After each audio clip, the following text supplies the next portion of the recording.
Qui est Abel et qui est Caïn devant Dieu? Genèse 4, versets 1 à 24. Adam connut Ève, sa femme, elle conçut et enfanta Caïn, et elle dit : J'ai formé un homme avec l'aide de l'Éternel. Elle enfanta encore son frère Abel. Abel fut berger et Caïn fut laboureur. Au bout de quelque temps, Caïn fit à l'Éternel une offrande des fruits de la terre, et Abel de son côté en fit une des premiers-nés de son troupeau et de leur graisse. L'Éternel porta un regard favorable sur Abel et sur son offrande, mais il ne porta pas un regard favorable sur Caïn et sur son offrande. Caïn fut très irrité et son visage fut abattu. Et l'Éternel dit à Caïn : Pourquoi es-tu irrité et pourquoi ton visage est-il abattu ? Certainement si tu agis bien tu relèveras ton visage, et si tu agis mal le péché se couche à ta porte et ses désirs se portent vers toi, mais toi domine sur lui. Cependant Caïn adressa la parole à son frère Abel, mais comme ils étaient dans les champs, Caïn se jeta sur son frère Abel et le tua. L'Éternel dit à Caïn : Où est ton frère Abel ? Il répondit : Je ne sais pas, suis-je le gardien de mon frère ? Et Dieu dit : Qu'as-tu fait ? La voix du sang de ton frère crie de la terre jusqu'à moi. Maintenant tu seras maudit de la terre qui a ouvert sa bouche pour recevoir de ta main le sang de ton frère. Quand tu cultiveras le sol, il ne te donnera plus sa richesse. Tu seras errant et vagabond sur la terre.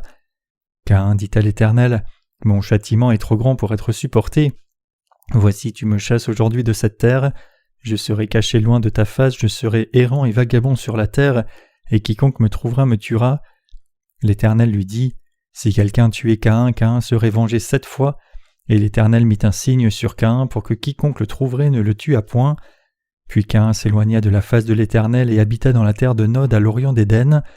Caïn connut sa femme, elle conçut, et enfanta Hénoc. Il bâtit ensuite une ville et il donna à cette ville le nom de son fils Hénoc. Hénoc engendra Irad, Irad engendra Méhujaël, Méhujaël engendra Métushaël, et Métushaël engendra Lémec. Lémec prit 2 femmes, le nom de l'une était Ada et le nom de l'autre Tsilla. Ada enfantant Jabal, il fut le père de ceux qui habitent sous des tentes et près des troupeaux. Le nom de son frère était Jubal. Il fut le père de tous ceux qui jouent de la harpe et du chalumeau. Silla de son côté enfanta Tubal-Caïn qui forgeait tous les instruments d'airain et de fer. La sœur de Tubal-Caïn était Naama. Lémec dit à ses femmes : Ada et Tsilla, écoutez ma voix, femme de Lémec, écoutez ma parole. J'ai tué un homme pour ma blessure et un jeune homme pour ma meurtrissure. Caïn sera vengé 7 fois et Lémec 77 fois. Avant tout, Dieu enseigna à Adam et Ève l'évangile de justice en les vêtant de tuniques faites de peau. Cet évangile est la vérité dans laquelle Adam et Ève auraient la garantie du salut de tous leurs péchés par la foi. Abel était un homme qui avait hérité de la vraie foi de ses parents, donc la foi d'Abel aussi était approuvée par Dieu quand il offrit le premier-né de son troupeau avec la graisse en sacrifice de foi. Alors quel genre de personne est la semence d'Abel dans une perspective spirituelle ? Les descendants d'Abel sont ceux qui font un sacrifice de foi, la foi qui croit dans la justice de Dieu. Ce sont les gens dont la foi est agréée de Dieu, et ce sont ceux qui ont reçu les bénédictions spirituelles du ciel. Mais pourquoi Dieu n'a-t-il pas accepté l'offrande de Caïn ?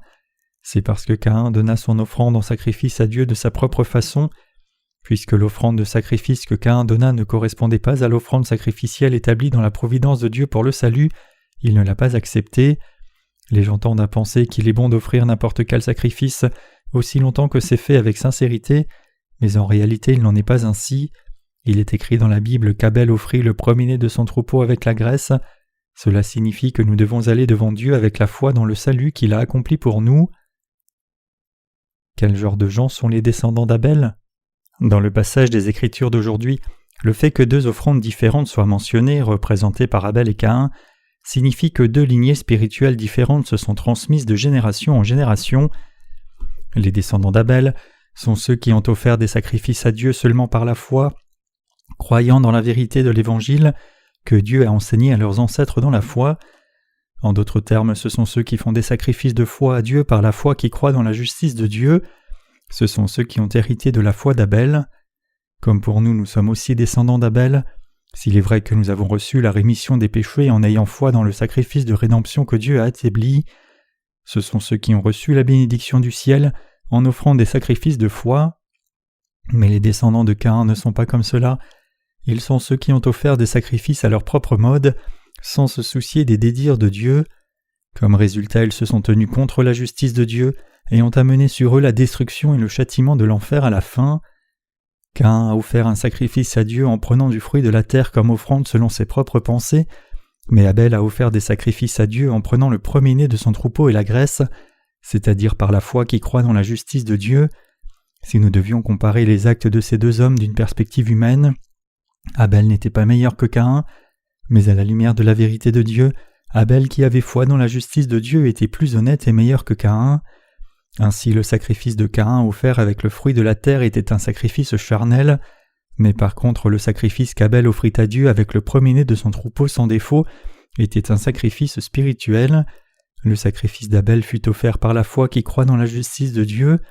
Abel suivit la foi de ses parents et croyait telle qu'elle était, donc il offrit le même sacrifice à Dieu. La graisse mentionnée dans le passage des Écritures se réfère au Saint-Esprit qui est Dieu. Adam et Ève furent capables de recevoir le salut de tous leurs péchés en ayant foi dans la parole que Dieu avait parfaitement expié leur honte. Dieu avait tué une offrande en sacrifice pour eux et les avait vêtus tous les deux de tuniques faites de peau. Leur foi était la même que la nôtre, qui croit dans l'évangile de l'eau et de l'esprit. Abel a hérité de cette foi de ses parents. Donc si nous croyons dans la justice de Dieu maintenant, ce genre de foi est semblable à celle d'Abel. Pour nous sauver des péchés de ce monde, Jésus s'est offert lui-même comme propitiation éternelle pour toute l'humanité. Le premier-né des brebis devenant une offrande à sacrifier avait pour but de prendre les péchés d'Adam et Ève aussi bien que les nôtres et de mourir à la place de toute l'humanité pour restaurer la vie qui avait été perdue. Après le martyre d'Abel, il est montré que la foi d'Abel criait à Dieu « Cher Dieu, j'ai foi dans le fait que le Seigneur m'a sauvé parfaitement en s'offrant ton sacrifice lui-même. N'est-ce pas juste de croire ainsi ? Je crois selon ta parole, mais je suis mort sous la persécution. Ma foi n'était-elle pas juste ? Le sang d'Abel criait à Dieu de la terre. » Genèse 4:10. Le fait est que la foi d'Abel avait été agréée par Dieu. Que signifie le nom Abel ? Il signifie littéralement souffle et aussi vanité ou transitoire. Les gens qui réalisent la vanité de la vie et cherchent à recevoir le salut sont les descendants d'Abel spirituellement. Par la foi, ils font des sacrifices comme préfiguration de l'évangile de l'eau et de l'esprit. À la place d'Abel, Dieu donna à Adam et Ève Seth, et Seth eut un fils, Énoch. La signification du nom Énoch est « homme mortel ». Cela nous dit que ceux qui acceptent le fait qu'ils sont de ceux qui ne peuvent qu'être détruits à cause de leurs péchés deviennent des enfants de Dieu et reçoivent les bénédictions du ciel de Dieu en ayant foi dans la parole de l'évangile de l'eau et de l'esprit que Dieu a enseigné à leurs ancêtres. Ainsi les descendants de Caïn sont ceux qui ne croient pas dans la justice de Dieu et la refusent, mais ceux qui sont bénis sont ceux qui ont la foi dans l'évangile de l'eau et de l'esprit, et ce ne sont autres que les descendants d'Abel et d'Énoch. Maintenant même, les descendants d'Abel et les descendants de Caïn coexistent dans ce monde. Les descendants d'Abel sont ceux qui croient dans la parole de Dieu, et les descendants de Caïn sont ceux qui croient dans la parole de ce monde. Qui sont les descendants d'Abel ? Ce sont ceux qui croient dans la parole de Dieu comme les fils d'Adam, Seth, Énoch, Shem et Abraham, tout comme vous et moi qui croyons dans l'évangile de l'eau et de l'esprit aujourd'hui. Ils sont ceux dont la foi a été approuvée par Dieu pour leur foi dans la justice de Dieu, réalisant qu'ils étaient des êtres fragiles et fondamentalement faibles. Ceux qui sont les descendants spirituels d'Abel sont ceux qui ont des manquements et sont faibles. Par contre, les descendants de Caïn sont ceux qui ont une volonté forte et sont forts physiquement, mais à la fin ils se retrouvent comme ceux qui sont contre Dieu. Les descendants d'Abel et de Caïn continuent à se trouver dans ce monde. Les descendants d'Abel sont ceux qui n'avaient pas d'autre choix que de mourir pour leurs péchés s'ils ne croyaient pas dans la justice de Dieu. Ce sont ceux qui acceptent le fait qu'ils ont beaucoup de fautes méritant seulement d'être maudits par Dieu. Mais Dieu fait son œuvre en utilisant les descendants d'Abel qui acceptent le fait qu'ils ont des manquements au lieu des descendants de Caïn qui sont pleins de leur propre justice. Dieu répand l'évangile dans le monde entier en utilisant les descendants d'Abel.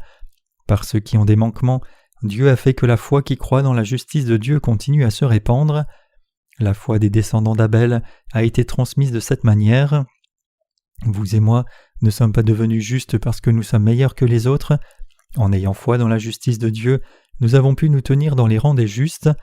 Notre salut qui ne périt jamais a été possible non par l'or et l'argent, mais par la foi qui croit dans le baptême que Jésus-Christ a reçu et le sang précieux.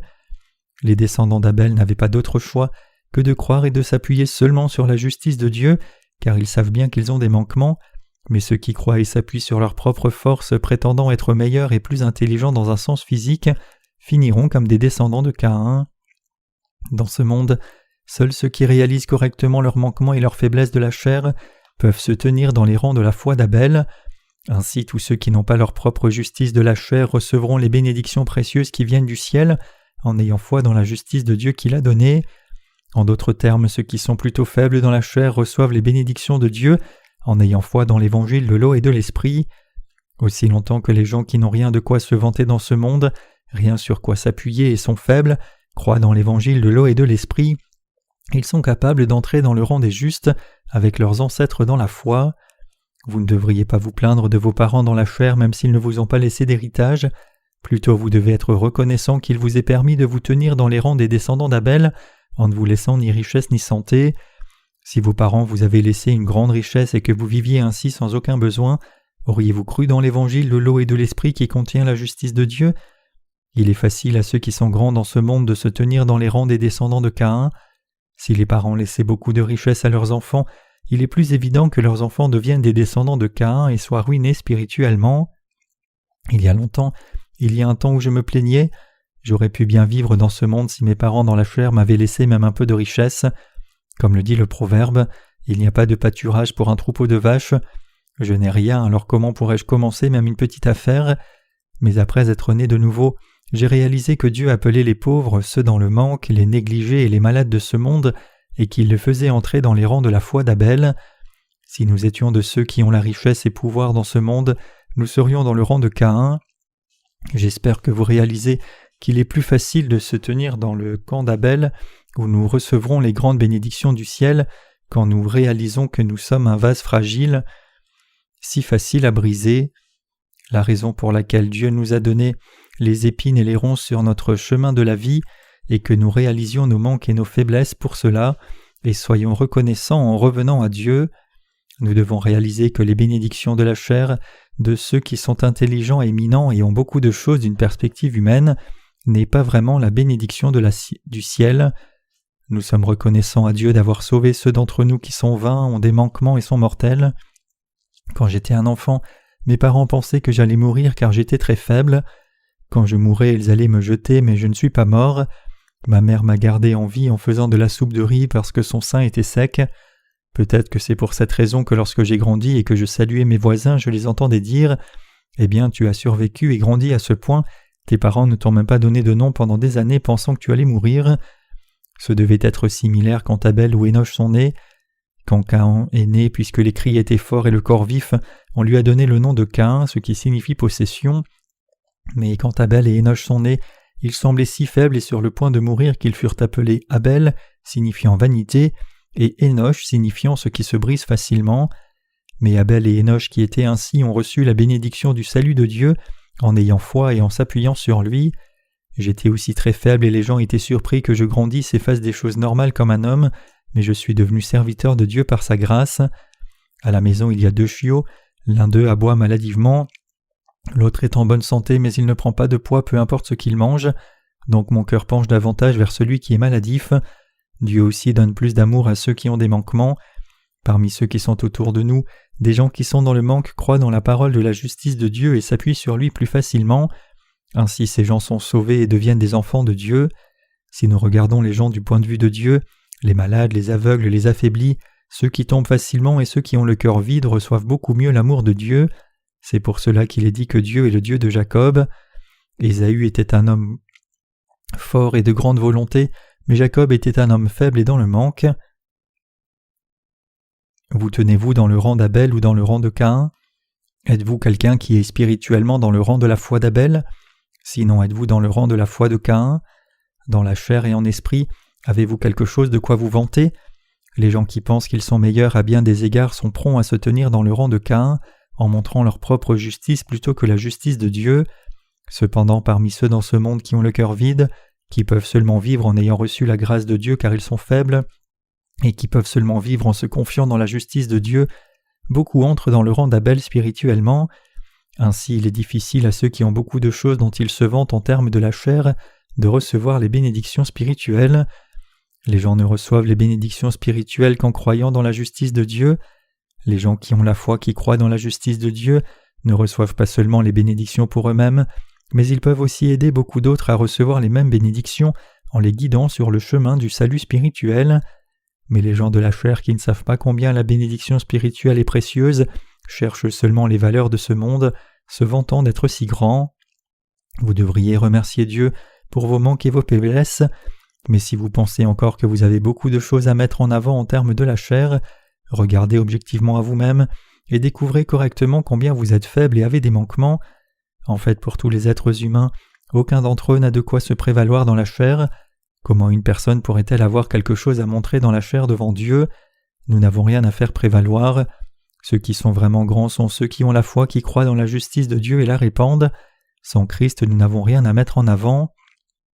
Avant d'être né de nouveau, l'apôtre Paul se considérait lui-même comme quelqu'un de très bien, mais après avoir rencontré le Seigneur, il réalisa qui il était et accepta qu'il était mauvais. Il avait réalisé que tout ce dont il se prévalait dans le passé n'était pas plus précieux que des ordures devant la vérité du Seigneur. Ainsi il dit qu'il avait maintenant considéré toute chose qui était avant des bénéfices pour lui comme une perte. Philippiens 3, versets 7 à 8.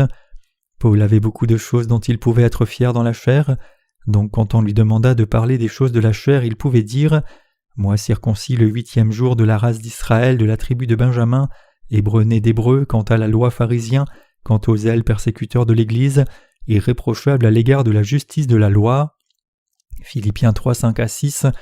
Il regarda honnêtement à lui-même dans une perspective spirituelle et conclut en disant « C'est pour cela qu'il y a parmi vous beaucoup d'infirmes et de malades et qu'un grand nombre sont morts. » 1 Corinthiens 11, 30. J'espère que vous réalisez vos propres manques devant Dieu. Tout comme Caïn et Abel vinrent avec chacun une offrande différente, les gens avec deux types de foi différentes vivent dans ce monde, et le résultat de leur foi diffère l'un de l'autre complètement. Un groupe de personnes reçoit la bénédiction, mais l'autre est maudit même s'il croit en Dieu. Dès le début, les gens qui sont dans le rang de Caïn ont rejeté et se sont tenus contre la justice de Dieu. Cependant, les gens qui sont dans le rang d'Abel ont accepté et cru dans la justice de Dieu, et Dieu agrée leur foi. Les gens du rang de Caïn bâtissent une cité pour eux-mêmes. Caïn a fortifié un mur de défense avec sa propre puissance pour que les ennemis ne puissent pas l'attaquer. Il l'a fait parce qu'il a cru en son propre pouvoir plutôt qu'en Dieu. Mais les gens du rang d'Abel croient dans la justice de Dieu et s'appuient seulement sur Dieu parce qu'ils savent qu'ils ont des manquements. C'est parce qu'ils croient que Dieu seul les protège des dangers et leur donne la bénédiction. Vos cœurs sont-ils dans le rang de la foi d'Abel ou sont-ils dans le rang de la foi de Caïn? Nous devons examiner ceci attentivement. Et si nous voulons recevoir la bénédiction de Dieu, nous devons nous tenir dans le rang de la foi d'Abel. Nous devons croire dans la justice de Dieu, et par la foi nous devons suivre la justice de Dieu. Par contre, si nous ne croyons pas dans la justice de Dieu et allions contre la justice de Dieu avec notre propre force, nous serions automatiquement dans le rang de Caïn. La file dans laquelle nous devons nous tenir est le rang de la foi d'Abel. Dieu donne les bénédictions divines du ciel à ceux qui sont dans le rang d'Abel croyant dans la justice de Dieu. Caïn s'est trouvé encore plus loin de Dieu. Caïn se trouvait de plus en plus loin de Dieu, ainsi ses descendants se sont aussi éloignés encore davantage de la bénédiction de la foi dans la justice de Dieu. Dans le passage des Écritures d'aujourd'hui, la lignée des descendants de Caïn est présentée, et parmi ses descendants, Lémec dit qu'il a tué un homme. Dieu dit que si Caïn devait être vengé 7 fois, alors Lémec le serait 77 fois. Ainsi le cœur des descendants de Caïn est devenu si borné et persistant et aussi méchant que possible et donc plus distant encore de la justice de Dieu. Pourquoi se sont-ils encore plus éloignés de Dieu? Si nous regardons à la cause, nous pouvons voir que cela vient du sacrifice de foi que leur ancêtre commun Caïn avait amené comme une offrande erronée devant Dieu. Il est écrit que Caïn avait offert le fruit de la terre en sacrifice à Dieu, mais qu'Abel avait offert le premier-né de son troupeau avec la graisse. C'était l'offrande du fruit de la terre qui a fait que lui et ses descendants s'éloignent encore plus de la justice de Dieu. Caïn n'a pas réalisé qu'il se retrouverait si loin de la justice de Dieu à cause de sa foi erronée présentée à Dieu. Il avait offert le fruit de la terre comme offrande à Dieu avec sincérité et tous ses efforts, utilisant toute sa force, mais il n'a pas réalisé qu'à cause de cela il deviendrait ennemi de la justice de Dieu. Cependant, la foi erronée de Caïn l'avait rendu si distant de la justice de Dieu au point qu'il n'était plus capable de revenir. Juste une fois, si Caïn avait laissé son entêtement devant Dieu, il aurait aussi pu recevoir la bénédiction.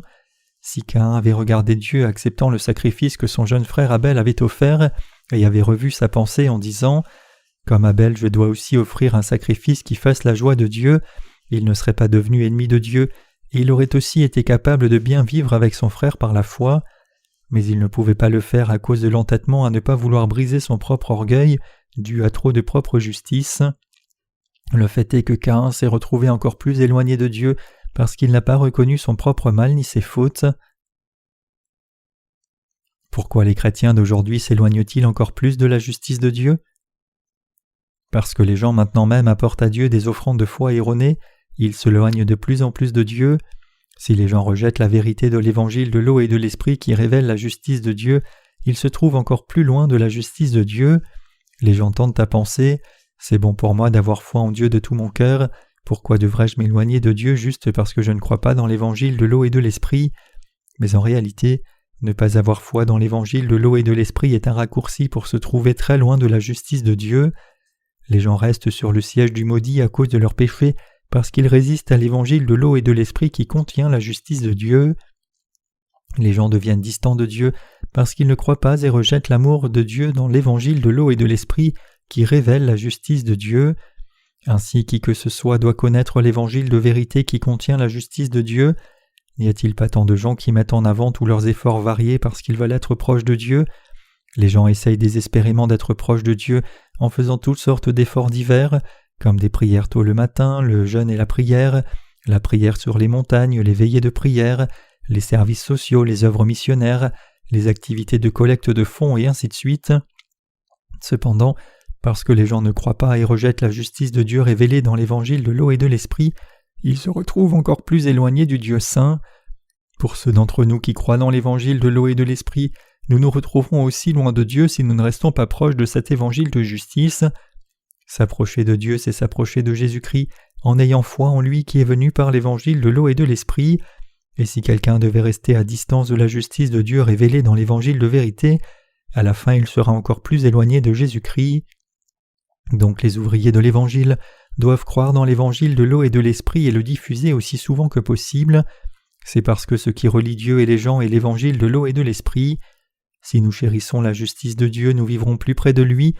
Pour que nous qui étions des pécheurs soyons plus près de Dieu, il faut que nous ayons foi dans l'évangile de l'eau et de l'esprit dans lequel la justice de Dieu est contenue. Si nous ne croyons pas dans cet évangile et offrons des sacrifices à Dieu avec le fruit de la terre, alors à partir de ce moment-là nous serions séparés de Dieu. Le fruit de la terre se réfère à tout ce qui vient de notre chair humaine, c'est-à-dire nos propres pensées, notre propre justice, notre propre volonté, notre zèle, notre entêtement, notre sacrifice et ainsi de suite, ce sont des fruits de la terre. Ce qui nous fait rester près de Dieu, c'est l'évangile de l'eau et de l'esprit, alors que ce qui éloigne les gens encore plus de Dieu, c'est l'offrande du fruit de la terre. Caïn n'a pas réalisé combien c'était mal d'essayer d'être accepté de Dieu avec ses propres pensées, sa diligence et ses efforts. Cependant, si quelqu'un veut rester près de Dieu, ne serait-ce pas le cas que tout ce que quelqu'un doit faire, c'est réaliser sa propre foi erronée et s'en détourner ? Pour qu'une personne revienne de sa foi erronée, il faut croire dans l'évangile de l'eau et de l'esprit que Dieu a donné et venir au Seigneur. Cependant, puisque Caïn n'a pas reconnu son erreur même après avoir vu que Dieu n'a pas accepté sa foi, il s'est éloigné de Dieu à la fin. L'on mène une vie loin de la justice de Dieu si l'on ne répand pas l'évangile de l'eau et de l'esprit après avoir reçu la rémission des péchés. Il est possible que même ceux qui sont nés de nouveau cherchent davantage les désirs de la chair. Si nous le faisons, nous ne serons pas capables de nous unir à la volonté de Dieu. Si nous ne restons pas près de l'évangile de l'eau et de l'esprit et négligeons de le répandre, nous allons dégénérer spirituellement. L'offrande qui nous éloigne de Dieu, c'est l'offrande du fruit de la terre, mais l'offrande qui nous rapproche de Dieu, c'est l'offrande du sacrifice du premier-né du troupeau et sa graisse. Caïn a frappé son frère Abel à mort. Pourquoi a-t-il tué son frère qu'il aurait dû aimer ? Parce que Caïn croyait que son offrande était meilleure que celle d'Abel. Cela signifie qu'il croyait qu'aller devant Dieu en apportant sa propre justice était la bonne façon de recevoir l'approbation de Dieu. Il était donc déçu même du fait que Dieu n'ait pas accepté son offrande.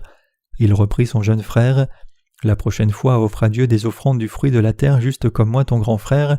Pourquoi fais-tu des sacrifices de ta propre volonté ? N'accepterait-il pas nos offrandes si nous lui apportions les mêmes choses ?» Caïn dit ceci à Abel, mais puisque son jeune frère ne l'a pas écouté, il tua son frère. Si le jeune frère l'avait écouté, Caïn l'aurait-il tué ? Pourquoi aurait-il tué son cher petit frère ? Il était le seul membre de sa famille de sang après lui. Mais la foi d'Abel était ferme. Cher grand frère, quand maman et papa ont commis le péché devant Dieu, comment Dieu les a-t-il sauvés du péché ? Regarde cette tunique.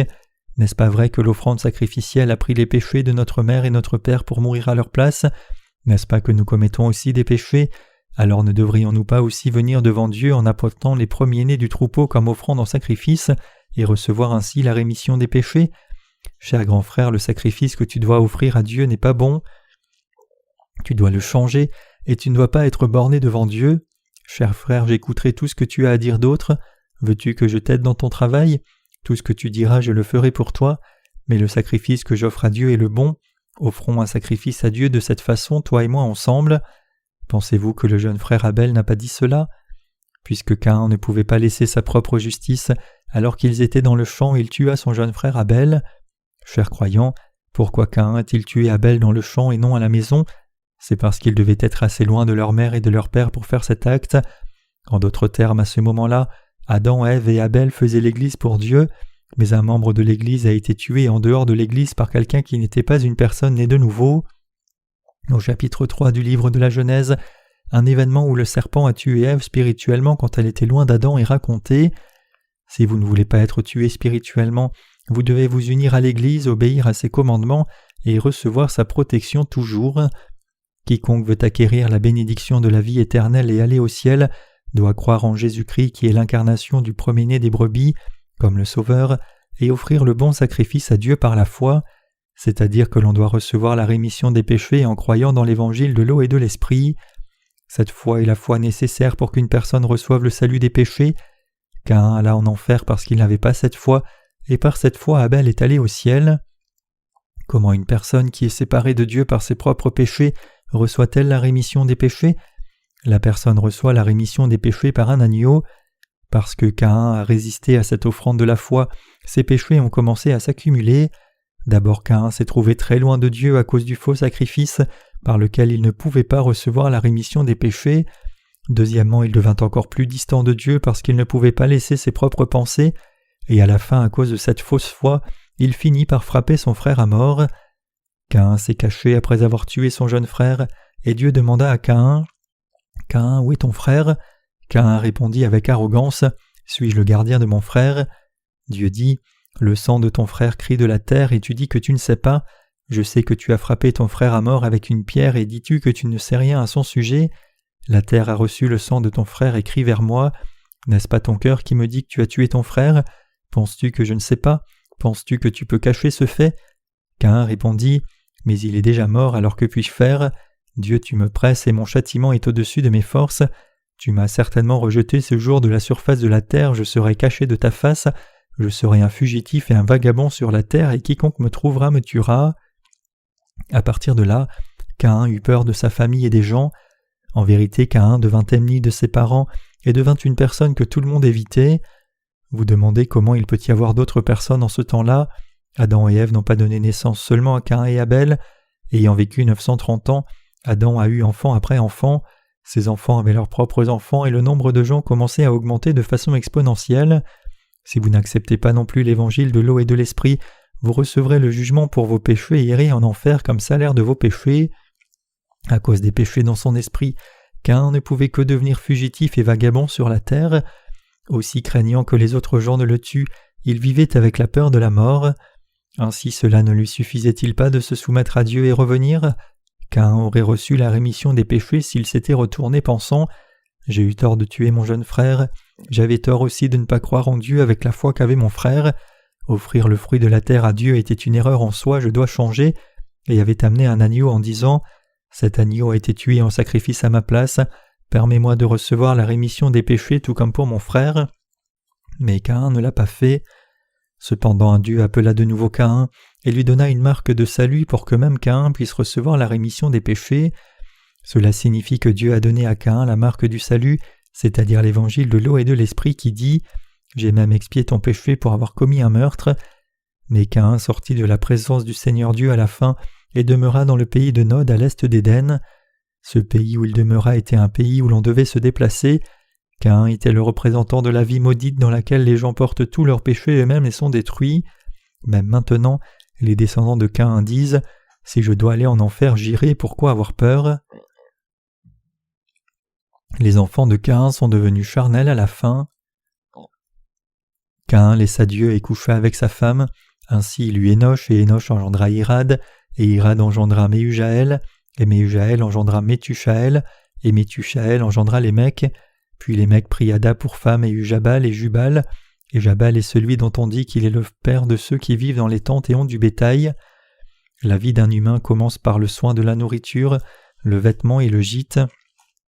Aussi, son jeune frère Jubal devint le père de ceux qui jouent de la harpe et de la flûte, et cela signifie que ceux qui sont partis loin de Dieu cherchent le plaisir après avoir résolu le problème de la nourriture, du vêtement et du gîte. La seconde femme de Lémec, Tsila, donna naissance à Tubal-Caïn.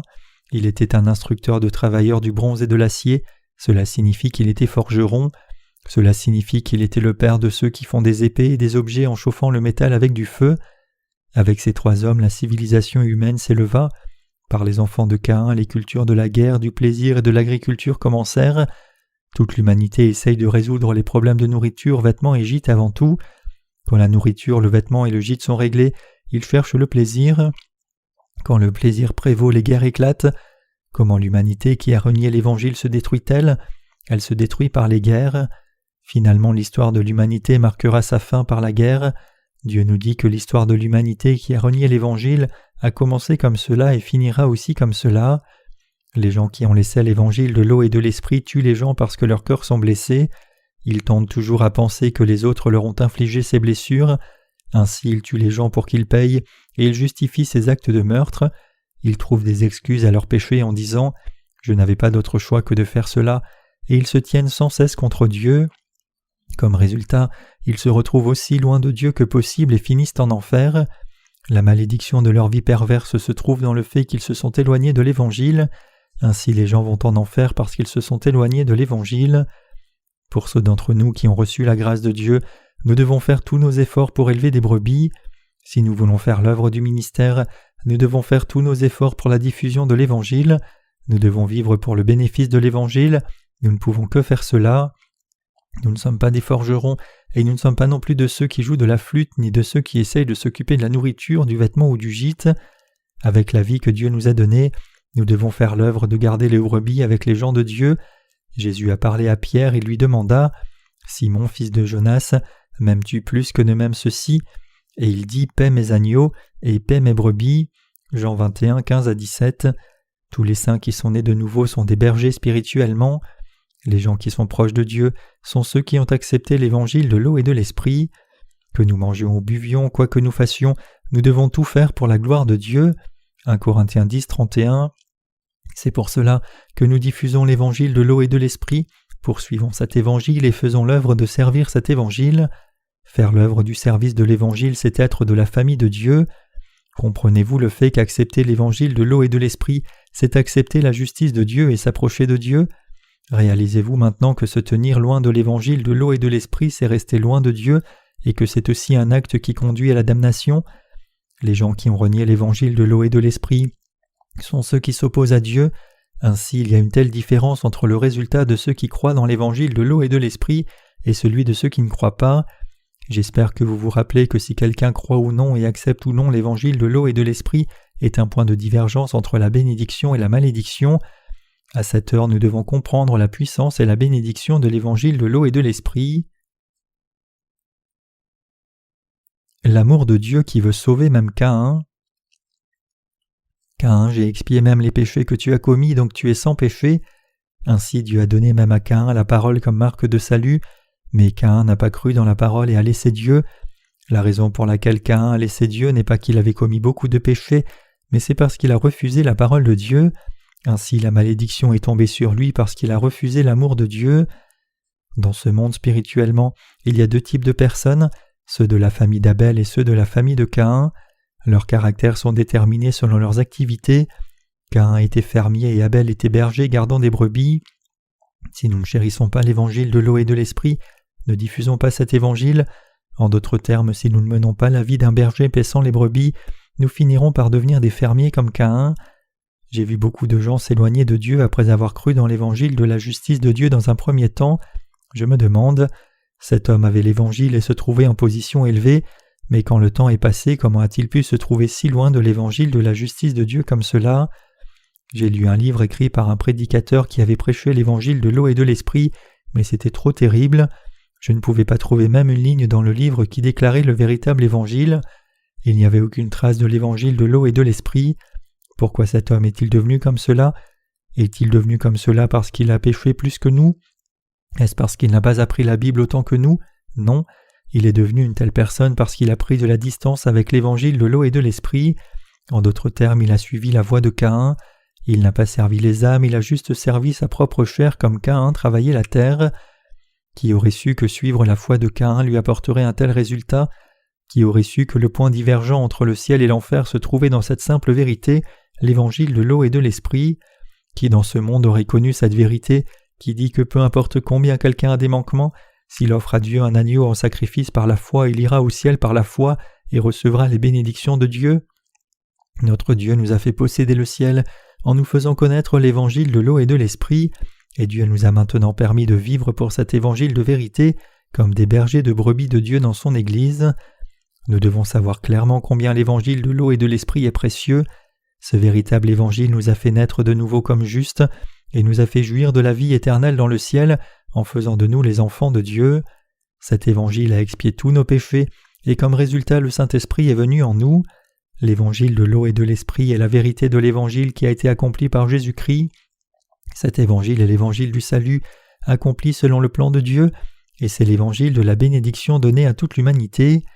Ainsi nous devons réaliser le fait que nous mettre à distance de l'évangile de l'eau et de l'esprit, c'est nous mettre à distance de Dieu. Nous qui sommes nés de nouveau vivons maintenant pour répandre cet évangile. Je rends grâce devant le Seigneur qui nous a permis de recevoir la rémission des péchés en nous donnant l'évangile de l'eau et de l'esprit. Chers croyants, restez proches de l'évangile de l'eau et de l'esprit, ne vous en éloignez pas. Si vous vous unissez à l'Église de Dieu, vous pouvez être proche de l'évangile de l'eau et de l'esprit. Cette exhortation ne sera jamais suffisante. Pourquoi ? Parce que dans l'évangile de l'eau et de l'esprit, il y a Dieu, la vie éternelle, Jésus-Christ, le Saint-Esprit et la vérité qui nous permet d'être sauvés. Ce dont nous avons toujours besoin, c'est Jésus-Christ, que nous soyons en paix ou troublés. Quand vous vous tenez près de l'évangile de l'eau et de l'esprit, vous pouvez servir l'Église de Dieu et diffuser l'Évangile. Prenez soin et élevez les frères et sœurs qui diffusent l'Évangile de l'eau et de l'Esprit. Vivez pour la diffusion de l'Évangile de l'eau et de l'Esprit. Servez l'Évangile. Si vous le faites, Dieu vous garantira tout ce qu'il a promis. Chérissez l'Évangile et obéissez à la volonté de Dieu en servant l'Évangile. Nous recevons les bénédictions quand nous nous unissons à la justice de Dieu. Les gens qui possèdent l'évangile de l'eau et de l'esprit n'ont pas de péché dans leur cœur et jouiront de la vie éternelle, mais ceux qui n'ont pas l'évangile de l'eau et de l'esprit ont du péché dans leur cœur et recevront le jugement. Les premiers savent qu'ils n'ont pas de péché dans leur cœur, par contre les derniers savent qu'ils ont des péchés dans leur cœur, que le jugement les attend et qu'ils iront en enfer. Le diable nous dit de rejeter l'évangile de l'eau et de l'esprit, mais si nous perdions l'évangile de l'eau et de l'esprit, nous perdrions tout. Quand Dieu nous a créés, il a décidé de nous recréer par sa grâce dans l'évangile de l'eau et de l'esprit.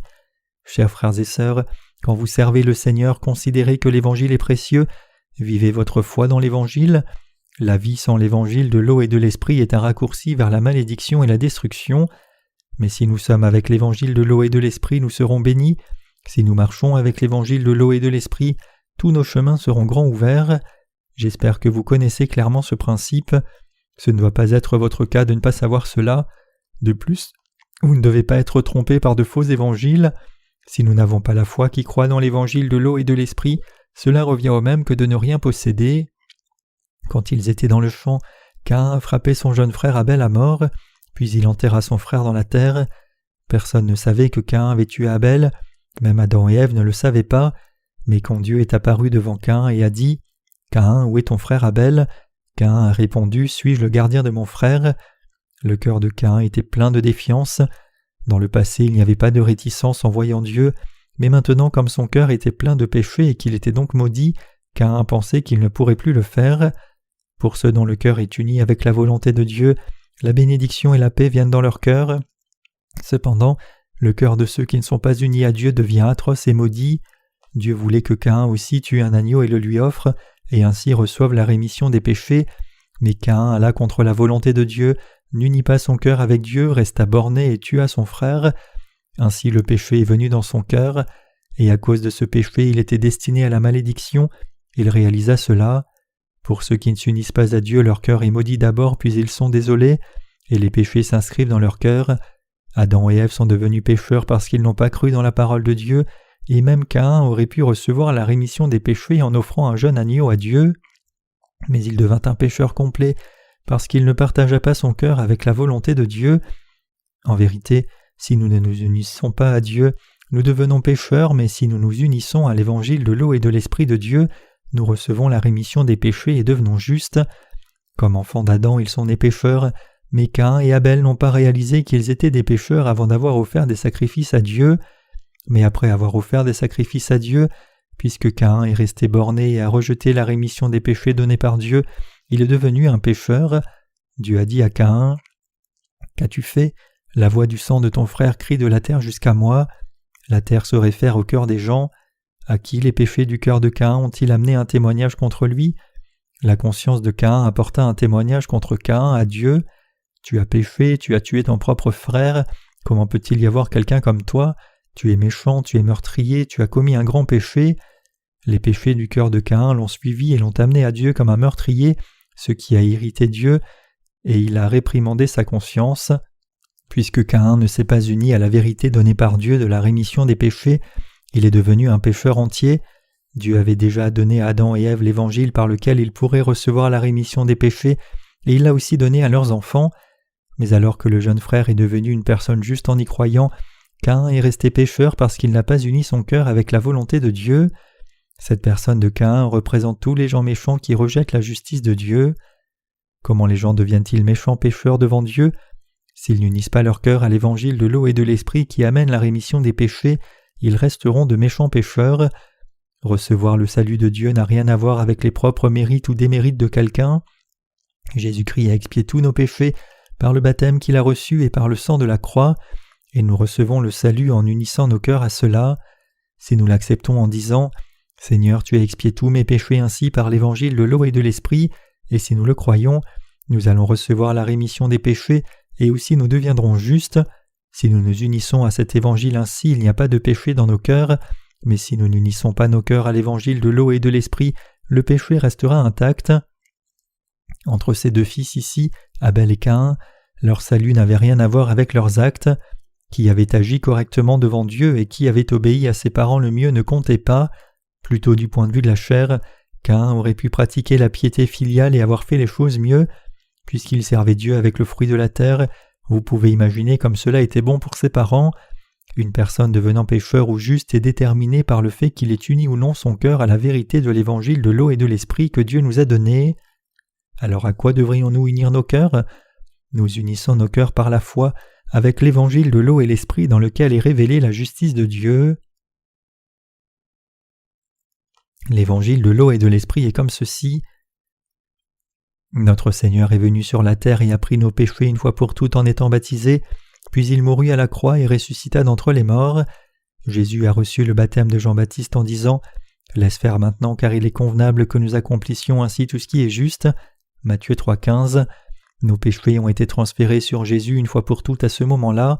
Ainsi la mort de Jésus-Christ est devenue ma mort, et sa résurrection est devenue ma résurrection. Nous recevons la rémission des péchés en croyant dans cette vérité de l'évangile de tout cœur. Si nous unissons nos cœurs avec l'évangile de l'eau et de l'esprit, nous recevons la rémission des péchés. Au contraire, si nous n'unissons pas nos cœurs avec l'évangile de l'eau et de l'esprit, nous ne pouvons pas échapper à l'état de pécheur, et comme Caïn, nous deviendrons de plus en plus de méchants pécheurs. Qu'a dit Dieu à Caïn ? Il a dit « Quand tu cultiveras le sol, il ne te donnera plus sa richesse, tu seras errant et vagabond sur la terre. » Genèse 4,12. C'est la malédiction de Caïn. Dans le cœur de ceux qui n'unissent pas leur cœur à la justice de Dieu, l'évangile de Dieu, seule la malédiction peut trouver place. Ces gens ne s'infligent pas seulement la malédiction à eux-mêmes, mais ils font aussi que les autres soient maudits.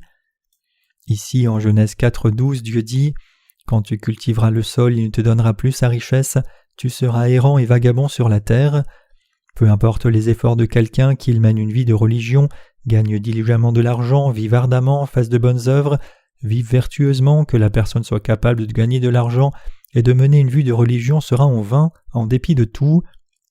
De plus, cette personne ne pourra pas être juste. Les gens qui n'unissent pas leur cœur à l'Évangile ne sont pas capables de recevoir les bénédictions charnelles. Non seulement cela, mais leur cœur ne sera jamais béni, en dépit du fait qu'ils mènent une vie de religion diligemment, font des prières de repentance, font de bonnes œuvres ardemment, et ainsi de suite. Ils ont travaillé dur, mais ils ne sont pas devenus riches. C'est ce que signifie ce passage. Il n'y a personne qui veuille être pauvre, ainsi les gens travaillent diligemment, mais les choses ne vont pas bien en dépit de leurs désirs. Pourquoi ? Cela signifie qu'un pécheur ira à la damnation éternelle de l'enfer après avoir vécu une vie maudite parce que la personne a été maudite de Dieu pour ne pas avoir uni son cœur avec Dieu. Les pécheurs qui ne croient pas dans la justice de Dieu sont maudits devant Dieu de la sorte. N'est-ce pas difficile pour les gens de vivre ?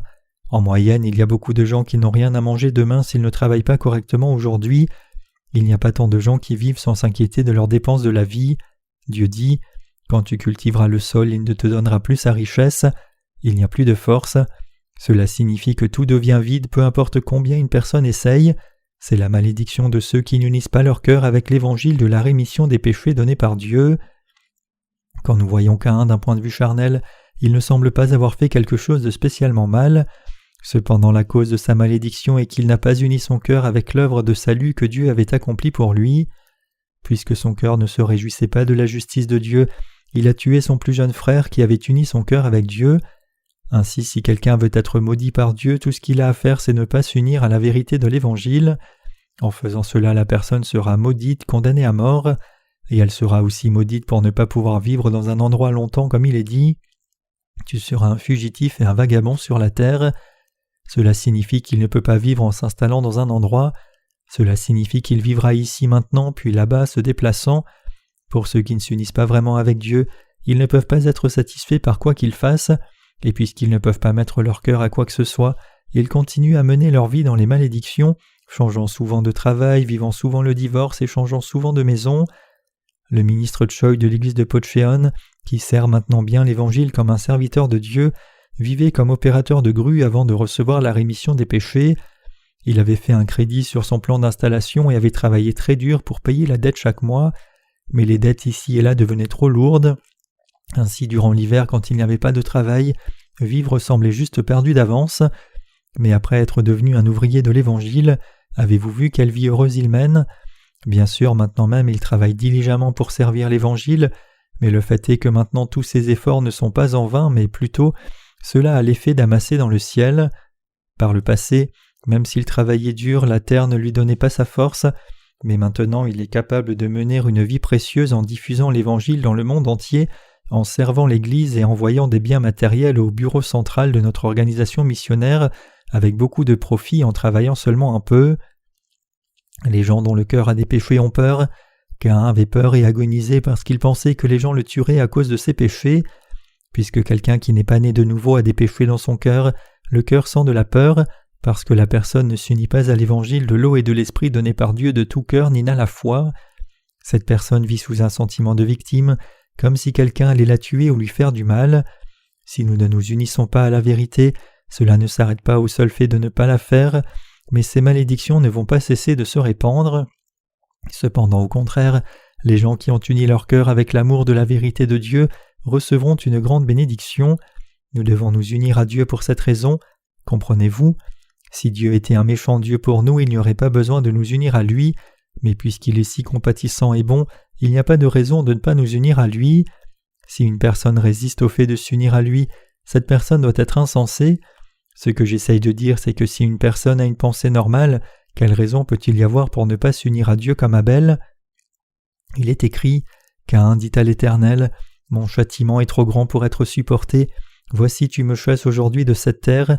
Je serai caché loin de ta face, je serai errant et vagabond sur la terre, et quiconque me trouvera me tuera. » L'Éternel lui dit, si quelqu'un tuait Caïn, Caïn serait vengé 7 fois, et l'Éternel mit un signe sur Caïn pour que quiconque le trouverait ne le tuât point. Genèse 4, 13-15. Dieu donna à Caïn une occasion en disant « J'ai expié tous tes péchés et manquements, partage avec moi la parole de vérité une fois encore. Si tu viens en ne t'étant pas uni à moi la première fois, essaye encore maintenant. » Mais qu'a fait cette personne à la fin ? Caïn est parti de la présence de Dieu et a demeuré dans le pays de Nod à l'est d'Éden. Cela signifie qu'il a mené une vie de fugitif après avoir abandonné Dieu. Caïn est le représentant de ces gens qui n'unissent pas leur cœur à Dieu. Parmi tous les gens qui vivent sur la terre, ceux qui n'ont pas reçu la bénédiction de Dieu sont des gens semblables à cette personne, Caïn. En Dieu, il y a le salut, la bénédiction, la vie éternelle, la direction et l'amour. Tout est préparé. Tout ce que nous avons à faire, c'est de croire en Dieu et suivre l'Église en unissant nos cœurs à lui. Caïn est le représentant qui n'a pas accepté cette grâce et n'a pas uni son cœur à Dieu. Certains prédicateurs interprètent mal le passage des Écritures d'aujourd'hui en disant « Dieu n'a pas accepté Caïn parce qu'il a donné le fruit de la terre qui n'était pas utile, à savoir des restes, au lieu de donner un sacrifice avec sincérité. » Ce n'est pas le cas. Par la colère de Caïn, lorsque Dieu n'a pas accepté son offrande, nous voyons qu'il a offert le fruit de la terre qui était de la meilleure qualité. Même s'il a offert le meilleur de ce qu'il avait obtenu par ses efforts, puisque Dieu ne l'a pas accepté et puisque son jeune frère lui a dit que son offrande n'était pas bonne, il a été tellement frustré qu'il a tué son jeune frère. Nous devons réaliser que c'est un péché de ne pas s'unir à Dieu et aussi de ne pas marcher par la foi. Nous qui croyons dans l'évangile de l'eau et de l'esprit faisons aussi des erreurs dans la vie. C'est vrai, cependant nous ne mourrons pas à cause de nos erreurs, c'est parce que nous croyons dans l'évangile de l'eau et de l'esprit. Dieu a dit à Caïn, « Si quelqu'un tuait Caïn, Caïn serait vengé 7 fois, et l'Éternel mit un signe sur Caïn pour que quiconque le trouverait ne le tuât point. » Quel est ce signe ? C'est l'évangile de l'eau et de l'esprit. Dieu lui a donné en fait le signe du salut. Ainsi, il fit en sorte que personne ne rencontre ni ne tue Caïn. Quel genre de signe Dieu nous a-t-il aussi donné à vous et moi ? Il nous a donné le signe du salut qui nous permet de recevoir la rémission des péchés. Il nous a donné la parole de l'eau et de l'esprit. Maintenant donc personne, et pas même le diable ou quelqu'un, ne peut faire quoi que ce soit au sujet des justes. Cependant nous avons un cœur méchant qui ne veut pas s'unir à Dieu, mais parce que le Seigneur a expié même ce péché-là de ne pas vouloir s'unir à lui, afin que nous puissions nous unir à nouveau à Dieu, tout ce que nous avons à faire, c'est nous unir à lui de nouveau. Si nous unissons nos cœurs à lui en disant « Cher Dieu, j'ai vraiment mal agi, tu as raison, le Seigneur a fait cela, il a complètement expié même ce péché, il a complètement expié même ce péché que j'ai commis par manquement. Quand Jésus a reçu le baptême, tous mes péchés ont été transférés sur lui à ce moment-là, je crois en lui. » Notre relation avec le Seigneur est restaurée, partager la communion avec lui devient possible, et nous recevons des bénédictions abondantes de sa part. Mais Caïn est parti sans avoir accepté ce signe de tout cœur jusqu'à la fin, s'est éloigné et a demeuré dans le pays de Nod. Que se passe-t-il si quelqu'un ne s'unit pas à Dieu jusqu'à la fin ? Une malédiction totale tombe sur cette personne. Il y a beaucoup de fois où les justes se trompent, mais nous ne devons jamais devenir comme Caïn. Si nous nous unissons à l'évangile donné par Dieu une fois de plus en reconnaissant nos erreurs et en nous en détournant, toutes les bénédictions de Dieu redeviennent nôtres. Nous devons réaliser combien il est important de nous unir avec la justice de Dieu. En nous unissant à l'évangile de la justice de Dieu, nous recevons la rémission des péchés, recevons la bénédiction et vivons une vie bénie. Mais si nous ne nous y unissons pas, nous sommes maudits, devenons enfants du diable, traversons des difficultés même sur la terre et à la fin nous allons en enfer. Donc j'espère que vous réalisez que cette union est si importante. Bien que le Seigneur ait déjà expié tous nos péchés, si nous ne partageons pas nos cœurs avec cette parole de vérité, nous ne pouvons pas avoir foi dans cette vérité. Maintenant même beaucoup de gens amènent la malédiction sur eux et vont en enfer parce qu'ils ne s'unissent pas de tout cœur à cet évangile donné par Dieu comme Caïn. J'ai vu beaucoup de gens misérables qui ont vécu comme Caïn. Maintenant même je les vois. Que voulez-vous faire ? Voulez-vous unir vos cœurs à l'évangile ou voulez-vous aller à son encontre ? Si vous vous y unissez, les bénédictions de Dieu sont à vous, mais si vous vous y opposez, la malédiction de Dieu sera déversée sur vous. Ce sera ainsi. Si vous vous êtes unis à Dieu de tout cœur, vous avez déjà reçu toutes les bénédictions même si vous ne les voyez pas de vos yeux. Quand le temps viendra, toutes ces bénédictions seront réalisées. Pour ceux qui ne sont pas unis à Dieu de tout cœur, même si les malédictions ne sont pas encore visibles à leurs yeux maintenant, les malédictions viendront alors que le temps s'écoulera. Ainsi combien cette parole est effrayante mais merveilleuse. Toutes les choses que le Seigneur a dites seront réalisées jusqu'au temps marqué, c'est la vérité. Ceux qui ne s'unissent pas à Dieu seront détruits, donc nous devons nous unir à Dieu. Il est dit qu'il y a longtemps quand les ascétiques assis dans leur maison disaient « Oh, il y a quelqu'un qui vient à 3 miles », cette personne arrivait dans l'heure qui suivait. C'est comme le dicton, croyez-le ou non. Cependant nous les justes connaissons très clairement si une personne recevra une sorte de bénédiction ou si l'autre personne recevra une sorte de malédiction. Nous pouvons dire « Cette personne continuera à vivre dans la malédiction et cette personne, bien qu'elle ait des manquements, recevra la bénédiction. Ces choses sont claires pour nos yeux de la foi. Comment le savons-nous ? Nous le savons parce que la parole de Dieu le dit. Devant nous se trouve un chemin vers la bénédiction et un autre vers la malédiction, mais ce que j'essaye de dire, c'est que si c'est possible, pourquoi ne pas prendre la voie de la bénédiction et vivre avec la bénédiction par la foi, au lieu d'être maudits en insistant pour ne pas s'unir à Dieu ? Si nos cœurs sont dans l'erreur, tout ce que nous avons à faire, c'est revenir, et si nos cœurs deviennent trop fiers pour suivre Dieu, tout ce que nous avons à faire, c'est le briser. Donc, disais-je, pourquoi nous ne le brisons pas ? Les pensées de quelqu'un ne sont pas toujours bonnes. Plutôt, puisque nos pensées sont toujours méchantes, il est facile de devenir ennemi de Dieu. Caïn était-il comme cela ? Ceux qui seront maudits ne s'unissent pas à Dieu. Ismaël a-t-il aussi été maudit ? Abraham engendra Isaac et Ismaël, mais alors qu'Isaac a reçu la bénédiction, Ismaël a été maudit. Pourquoi ? Parce qu'Isaac était le fils de la promesse alors qu'Ismaël était le fils de la chair. Le premier était le fils de l'Évangile tandis que le second fils était le fils de la loi. Galates 4, 22-25. Chers croyants, même si nous pouvons avoir des manquements, unissons nos cœurs à Dieu. Bien que nous ayons des manquements, si nous nous unissons à lui, nous vivrons dans la bénédiction de Dieu, mais si nous ne nous unissons pas à lui, nous mourrons certainement sous la malédiction. J'espère que vous vous unissez à Dieu. Je veux aussi que vous vous unissiez encore plus au Seigneur. Désirez-vous vous unir ? Vous devez vous unir à l'Évangile. Jésus a accompli toute la justice en recevant le baptême et en mourant à la croix.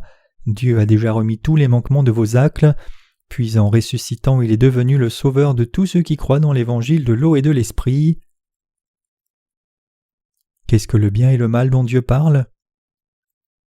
Au bout de quelque temps, Caïn fit à l'Éternel une offrande des fruits de la terre, et Abel de son côté en fit une des premiers-nés de son troupeau et de leur graisse. L'Éternel porta un regard favorable sur Abel et sur son offrande, mais il ne porta pas un regard favorable sur Caïn et sur son offrande. Caïn fut très irrité et son visage fut abattu. Genèse 4, 3-5. Quand les gens vont devant Dieu, ils amènent le fruit de la terre ou des choses qui ont été données par Dieu. Si quelqu'un devait essayer d'aller devant Dieu avec ses propres actes ou sa propre justice, il serait maudit. Dieu n'a pas eu égard à Caïn et son sacrifice. Ainsi Caïn s'est mis en colère si bien qu'il en perdit sa contenance. Pourquoi Caïn s'est-il fâché au point d'en perdre sa contenance ? Il était fâché parce qu'il pensait « J'ai fait tant de bien et je n'ai rien fait de mal, alors pourquoi Dieu n'accepte-t-il pas mon sacrifice ? Certainement j'ai fait un sacrifice bien meilleur que celui d'Abel. » Il disait qu'il avait raison et que Dieu avait tort. C'est pour cela qu'il était en colère. Mais Dieu dit « Pourquoi es-tu irrité et pourquoi ton visage est-il abattu ?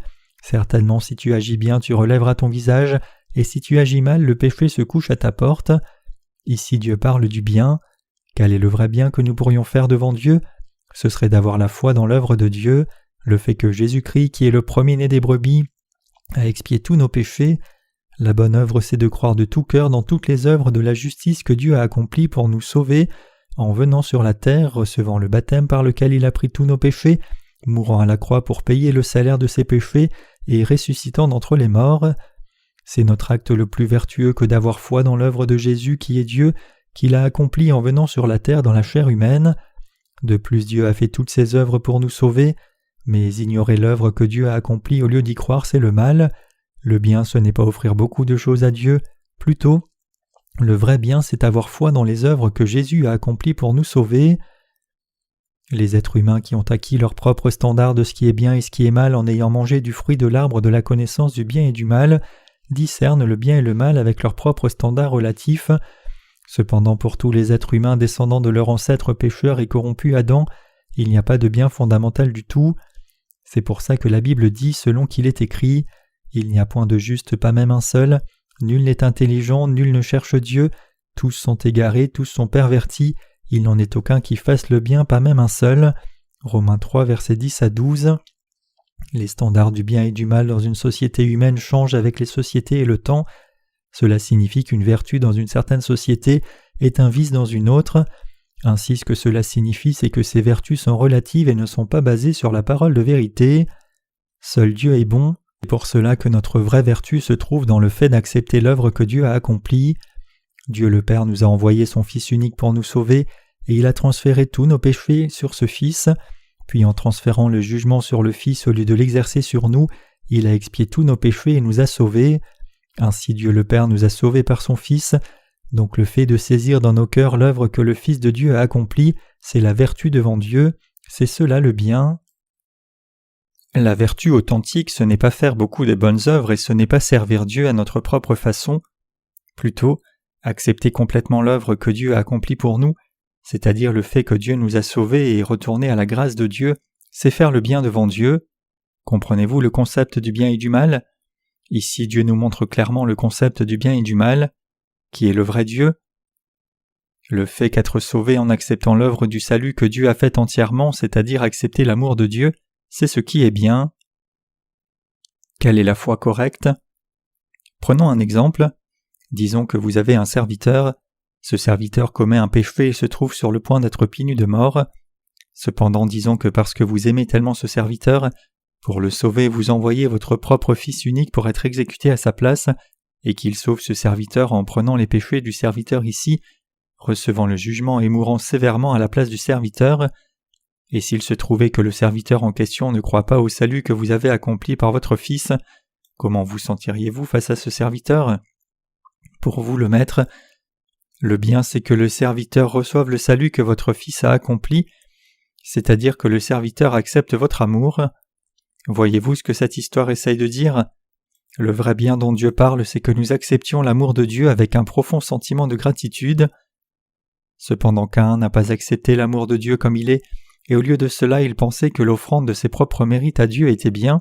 C'est pour cela que Dieu lui a fait le reproche en disant « Certainement si tu agis bien tu relèveras ton visage, et si tu agis mal le péché se couche à ta porte et ses désirs se portent vers toi, mais toi domine sur lui. » Genèse 4:7. Dieu disait quelque chose comme ceci. « Pourquoi es-tu en colère ? S'il y avait du bien dans ce que tu as fait, pourquoi n'aurais-je pas accepté ton offrande ? Quand tes parents ont commis le péché, je les ai sauvés en évitant qu'ils ne reçoivent le jugement, en tuant un animal pour le salaire de leur péché et leur faisant porter sa peau. N'as-tu pas commis de péché ? Alors n'aurais-tu pas dû te présenter avec un premier-né du troupeau comme Abel ? N'aurais-tu pas dû m'offrir un sacrifice de foi en apportant devant moi une offrande en sacrifice comme je te l'ai enseigné et dire « À la place de ma mort cet animal a été tué » Ne devrais-tu pas venir devant moi en croyant au moyen du salut qu'est le sacrifice pour le salut que j'ai donné ? Recevoir le salut, n'est-ce pas ce que signifie faire le bien ? N'est-ce pas un fait que Jésus, le premier-né des brebis, a souffert de la mort rédemptrice pour te sauver ? N'est-ce pas le bien, n'est-ce pas le vrai salut ? Mais Caïn dit « Je ne ferai pas comme mon petit frère, amener un agneau, poser les mains sur sa tête, couper sa peau puis l'offrir à Dieu. Oh non, je ne ferai pas cela. Dieu regarde mes avant-bras. » Puis empilant sur une grande et large pierre ce qu'il avait rassemblé de meilleur de son agriculture, comme des pommes de terre, du blé, des ananas, des bananes et tout le reste, et il dit « Dieu veuille accepter cela. » Dieu dit « Caïn, quelle vie ces offrandes peuvent-elles t'apporter ? Le sacrifice que j'accepte doit avoir la vie, c'est-à-dire du sang. Comme il est écrit, car l'âme de la chair est dans le sang. » Lévitique 17:11. Si tu veux être sauvé des péchés, tu dois transférer tous tes péchés sur le sacrifice qui a du sang en mettant tes mains sur sa tête, puis tu dois tuer ce sacrifice, verser son sang, et offrir sa viande en la faisant brûler sur l'autel. C'est l'évangile que Dieu avait aussi enseigné à Adam et Ève. Maintenant même Dieu n'a pas changé. Dieu a envoyé son Fils Jésus-Christ pour nous sauver, et ce Fils nous a sauvés en prenant nos péchés, en recevant le baptême et en versant son sang à notre place. Car l'âme de la chair est dans le sang. Lévitique 17:11. Pour faire que nous qui étions destinés à mourir pour nos péchés vivions de nouveau, Jésus est venu sur la terre, a pris tous nos péchés en recevant le baptême, et a été cloué à la croix à notre place. Cela aurait été possible que Jésus soit pendu, mais pourquoi devait-il être crucifié et verser son sang ? C'est parce que le Seigneur avait pris tous nos péchés du monde par son baptême, et il devait donc verser son sang pour payer le salaire de ses péchés afin de nous sauver parfaitement. Et c'est pour cela que Jésus, qui avait pris nos péchés par Jean-Baptiste au Jourdain, a été cloué à la croix. Dieu le Père nous a tant aimés qu'il nous a sauvés en donnant son Fils unique. Pour nous sauver, Jésus a pris tous nos péchés en recevant le baptême au Jourdain, versa son sang à la croix, ressuscita au 3e jour, et siège maintenant à la droite du trône de Dieu. Donc ne pas avoir foi dans le Fils unique, c'est le mal, alors qu'avoir foi, c'est le bien. Ainsi les standards du bien et du mal dépendent seulement de Dieu. Si nous ne croyons pas dans l'œuvre que Jésus a accomplie et offrions à Dieu notre propre justice et nos mérites, en faisant beaucoup de services d'autosacrifice, cela serait-il une piété filiale pour Dieu ou serait-ce de l'impiété filiale ? Ce n'est pas une piété filiale que de faire des choses par nous-mêmes, sans connaître la volonté de nos parents. Faire ce qui rend l'autre personne heureuse, c'est la vertu. Les standards du bien et du mal reposent en Dieu, donc Dieu dit à Caïn « Certainement si tu agis bien, tu relèveras ton visage, et si tu agis mal, le péché se couche à ta porte. » Par ces paroles, Dieu dit « Si effectivement tu avais vraiment fait le bien devant moi, pourquoi ton visage serait-il devenu rouge ? Si tu étais venu en croyant correctement dans la vérité par laquelle je t'ai sauvé, pourquoi serais-tu dans une colère pareille ? C'est parce que tu ne crois pas dans ma parole. Parce que tu ne crois pas en moi, tu insistes sur tes propres vertus. Le salut n'est pas quelque chose que nous avons fait. Nous avons reçu le salut des péchés en ayant foi dans la justice de Dieu. Nous recevons le salut en acceptant la vertu de Dieu. Il est écrit « Et cet amour consiste non point en ce que nous avons aimé Dieu, mais en ce qu'il nous a aimés et a envoyé son Fils comme victime expiatoire pour nos péchés. » 1 Jean 4, 10. Chers croyants, Dieu nous a fait et quand nous étions destinés à aller en enfer, ayant été trompés par Satan le diable, Dieu a préparé une offrande en sacrifice. Dans l'Ancien Testament, les offrandes à sacrifier étaient du bétail, mais dans le Nouveau Testament, cette offrande à sacrifier était Jésus, l'agneau de Dieu.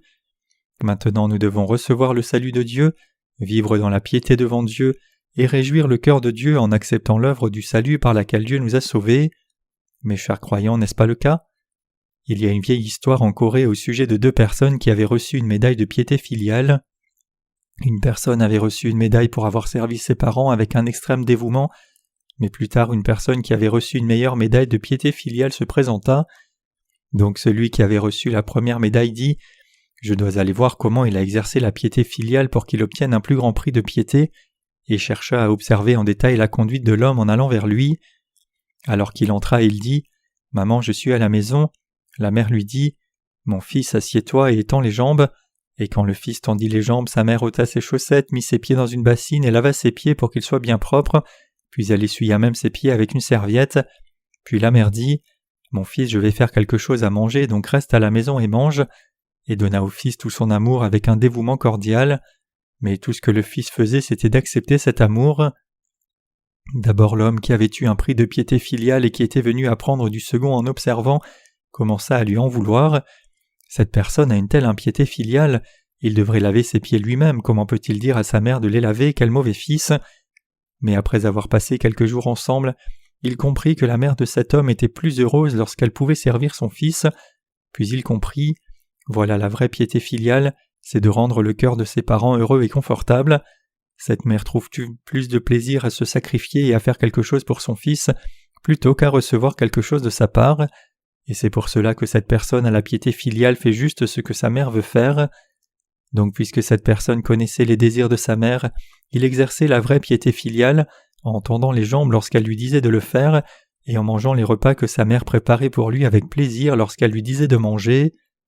Si nous voulons vraiment faire preuve de piété filiale à Dieu et réjouir son cœur, tout ce que nous avons à faire, c'est accepter son amour pour le salut avec reconnaissance. Nous devons découvrir les intentions de Dieu à notre égard et unir nos cœurs à ses intentions. Cela signifie que nous devons accepter l'Évangile par lequel Dieu nous a sauvés, au lieu de faire de bonnes œuvres à notre propre façon.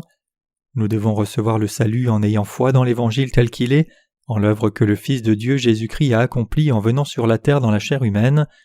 En faisant cela, Dieu y prendra plaisir et nous serons unis à Dieu à cause du salut de Dieu qui se sera réalisé dans nos cœurs. Chers croyants, comprenez-vous ? Nous devons clairement connaître la définition du bien et du mal, ne pas croire parfaitement dans l'œuvre accomplie par Jésus, s'abandonner devant Dieu à des choses de son propre goût et être léger à sa propre façon, c'est faire le mal. À ceux qui disent « N'ai-je pas chassé des démons et fait beaucoup de miracles en ton nom, Seigneur ?»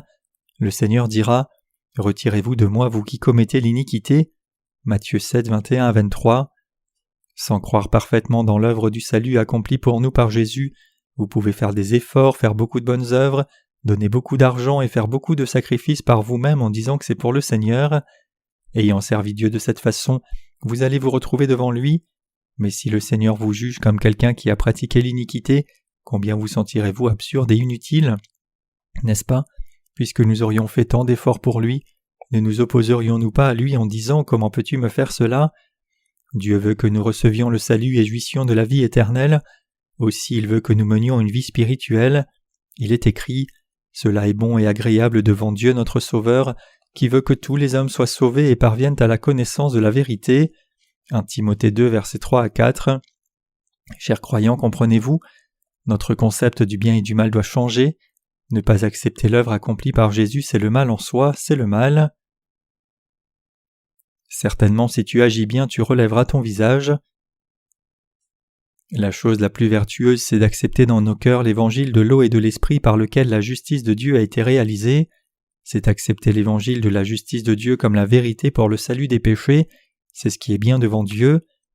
Et si tu agis mal, le péché se couche à ta porte et ses désirs se portent vers toi, mais toi domine sur lui.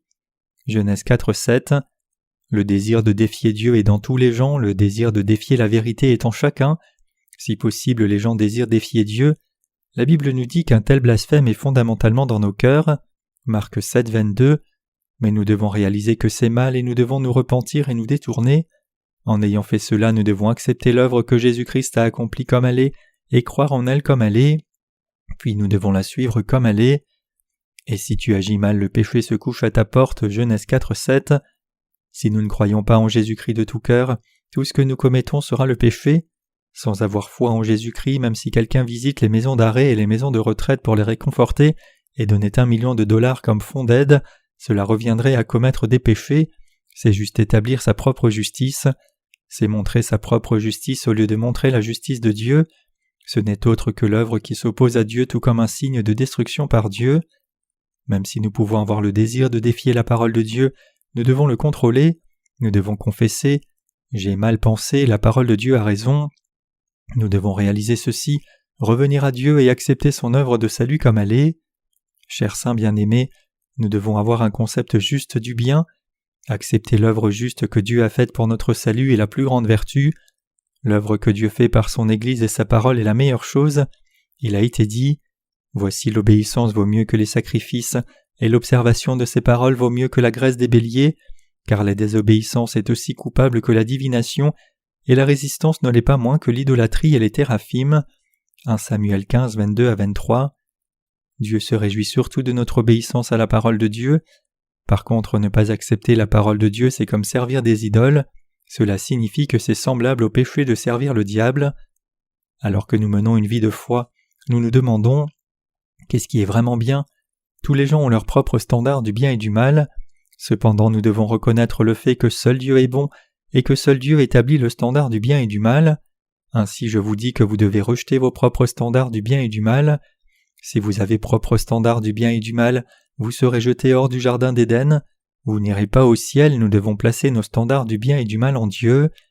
Alors que nous menons une vie de foi, nous ne devons pas posséder nos propres standards du bien. Par l'Église, Dieu nous parle, nous garde et nous guide. Nous devons comprendre que la parole de Dieu est sacrée et que sa direction est juste. Alors que nous écoutons la parole de Dieu, nous ne devons pas penser « La parole de Dieu dit ceci, mais devons-nous le faire ?» Du fait qu'Abel a offert un sacrifice avec le premier-né du troupeau, nous voyons que c'est une preuve de ce que ses parents Adam et Ève l'ont enseigné sur la foi dans laquelle Dieu trouve plaisir. Quand ses parents, c'est-à-dire ses leaders spirituels, lui ont apporté la parole de Dieu, Abel l'a acceptée et a cru comme c'était. Abel dit « Ah, il est dit que Dieu a sauvé mes parents comme cela, alors Dieu nous sauve en acceptant ce sacrifice, un agneau qui est mort à la place de notre propre mort, puis unit son cœur à l'évangile de vérité tel qu'il est. » Mais Caïn ne l'a pas fait, et au lieu de recevoir la bénédiction de Dieu, il a été maudit en ayant suivi la justice de ses propres pensées.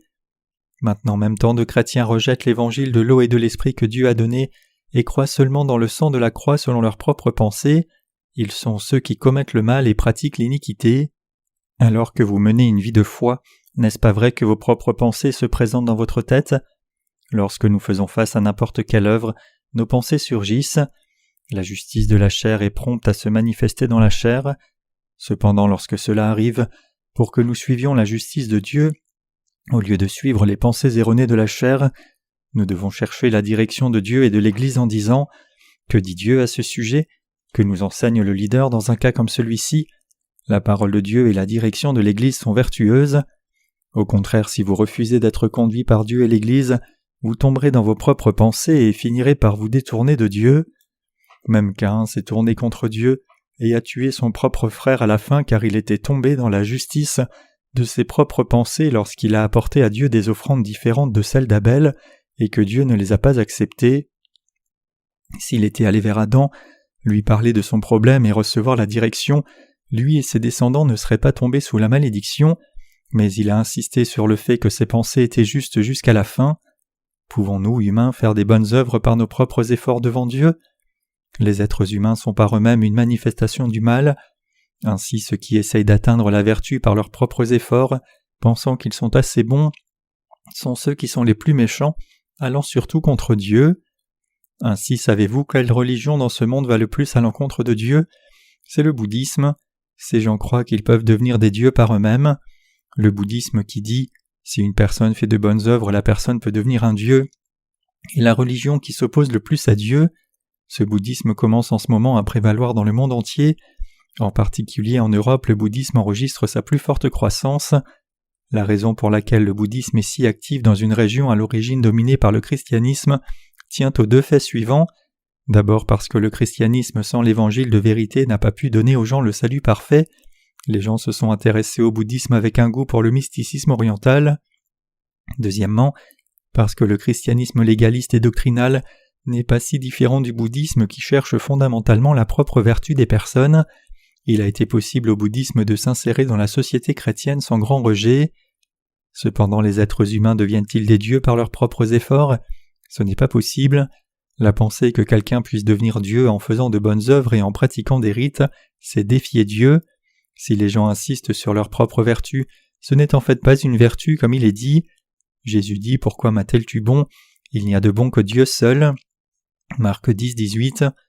Vous ne savez pas combien votre propre justice et votre entêtement existent quand vous menez votre vie. Mais si nous devons vivre comme Caïn selon nos propres pensées et notre entêtement, serions-nous capables de recevoir le salut ou non? Nous ne le recevrions pas. Comment le recevons-nous? Si vous pensez « Quel besoin ai-je de croire en Jésus? Tout ce que j'ai à faire, c'est vivre vertueusement sans faire de tort aux autres. Le fait est que vous ne pourrez jamais recevoir le salut. Ce que je veux dire, c'est que c'est tout au plus une vertu humaniste. Les gens qui ne reconnaissent pas leur méchanceté et ne se détournent pas de ce mal s'opposent à l'Église de Dieu, tout comme Caïn a mis Abel à mort.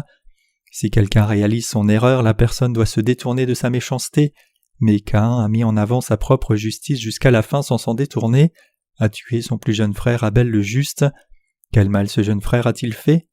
Tout comme Dieu avait sauvé ses parents en les couvrant de tuniques de peau, son frère voulait recevoir la rémission des péchés en tuant un agneau en sacrifice et l'amener à Dieu.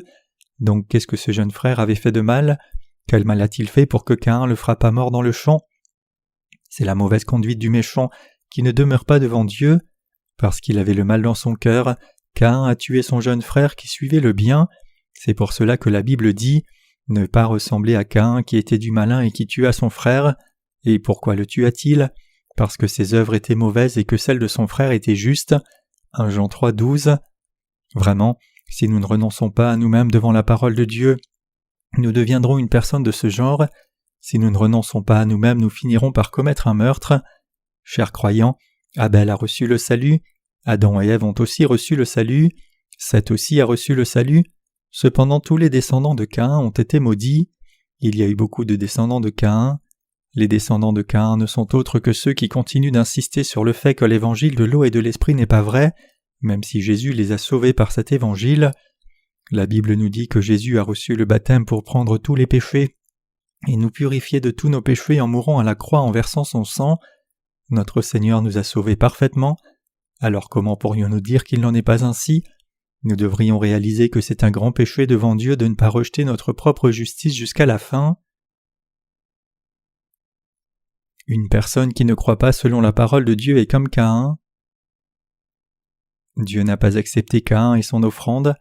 Parce que Dieu n'a pas accepté son offrande avec joie, Caïn s'est mis en colère. Se sentant si énervé, son visage devint rouge et il commença à soupirer. « Dieu n'accepte pas mon offrande, ce n'est pas juste. Mon frère, lui, jouait tranquillement tous les jours et quand il tue un agneau et le pose sur une pierre, Dieu l'accepte mais pas le mien. J'ai préparé mon sacrifice avec tant de dévouement. J'ai préparé le fruit de la terre en traversant tant de difficultés, et Dieu ne l'accepte pas. » Caïn a commencé à murmurer.